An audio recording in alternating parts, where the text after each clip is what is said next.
If you brought a 10-year-old computer with a custom water cooling loop inside of it that has never been serviced before to any PC shop, they would probably recommend you just throw it away and build a brand new one. However, here at ImWateringPSUs, we're all for fixing and refurbishing stuff that seems too far gone to be fixed. And that also seems anti-economical, but actually can be the smartest choice, because here we have an X99 platform with a high-end desktop i7 6-core 12-threader from that era, and we also have a nice GTX 1080, should be. So this thing, if brought back to life, can actually still pack a decent punch, even in 2026. This thing not only is leaking fluid from everywhere if you turn it on, but also is not booting and giving out zero signal output. Now, if the motherboard is broken, this may be a complete failure, but we'll still try to make this thing work. And of course, that involves washing. Now, washing is the reason why I'm called ImWateringPSUs, because you can actually safely wash PC parts using tap water if you do it right. And this actually requires that, because we have fluid that has gone pretty much everywhere. I think I'm going to be able to take out the storage and maybe the power supply, but the rest of the components definitely need washing. So without further ado, let's get straight into it. Now, it was quite demanding this time because we had to drain fully the custom water cooling loop, which was leaking, so we couldn't put too much pressure in it. So to drain it, I simply used some tap water and just opened up the loop in a few points and sprayed the water inside of it.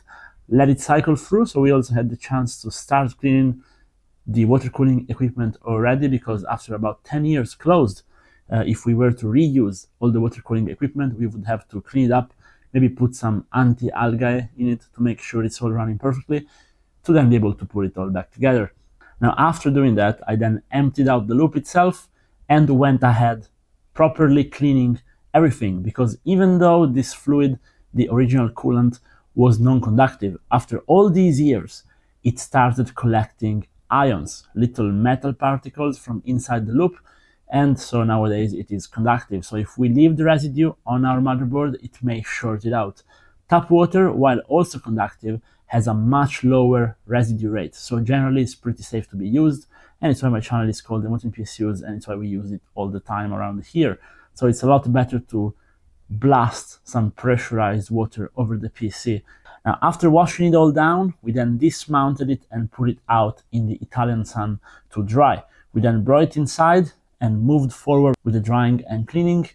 And after it was all dried up, I went ahead and tested the motherboard. However, the motherboard was still not working. It's currently giving a 00 error code, which means the CPU is not detected, which means generally it's either a BIOS problem or there is something very wrong with the motherboard. So since this is an older BIOS where we can also remove the chip itself, I removed the chip from the motherboard and I reprogrammed the BIOS manually using a programmer and tried to boot it back up. However, it still wasn't working. I then decided to try out a different CPU. Even though CPUs from this era never break, it was the right thing to do, but even there, no CPU detected 00 error, and I then checked with a multimeter to see if the power on the CPU was actually getting through, and it was. So it's actually a hardware problem on the motherboard, but I decided not to give up. So I fully disassembled the motherboard, took off every single heatsink in it, and tried a fast reflow. Now, reflowing is something that works very well on GPUs, however, to be honest, rarely works on motherboard. But in my whole career, I've had maybe 2 or 3 motherboards come back to life with reflowing. It takes about 5 minutes plus about an hour to leave it to cool down. So I figured it was worth the effort to give it a shot, because again, if we manage to fix this motherboard, we can then put the whole PC back together and make the client happy and make this whole thing make sense. However, even that was a fail. First of all, we're able to come up with the proper reason why everything broke down, and that is simply a failure in the water cooler. I will show you the clip of the actual water coming out from under the fan on the radiator, and that is simply due to wear and tear.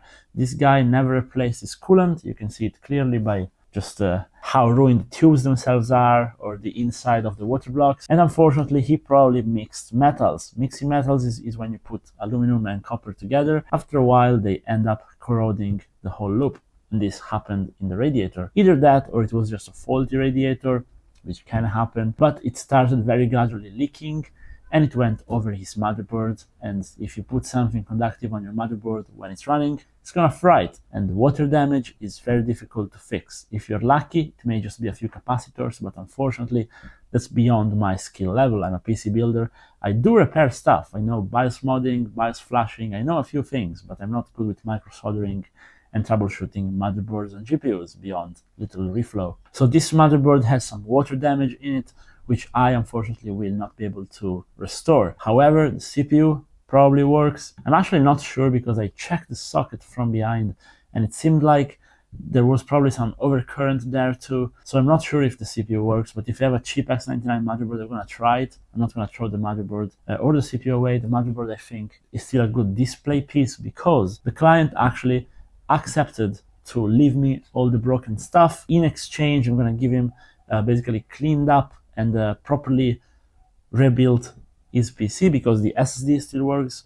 We managed to fix the hard disk because the coolant dripped straight onto the hard disk. But by washing it down and making sure to not power it on, we actually managed to retrieve all the data. So SSD and hard disk both work. Power supply is fine. The case, even though it's old, it's a very good case and the client wants to reuse it. So he's now building an all brand new computer and leaving me basically what you see over here. Now the graphics card actually works, but it's water cooled only and the guy doesn't have the boxes for it. So I will probably try to convert that back to air cooling in a different video. I may have still an Arctic Acceleron conversion kit somewhere.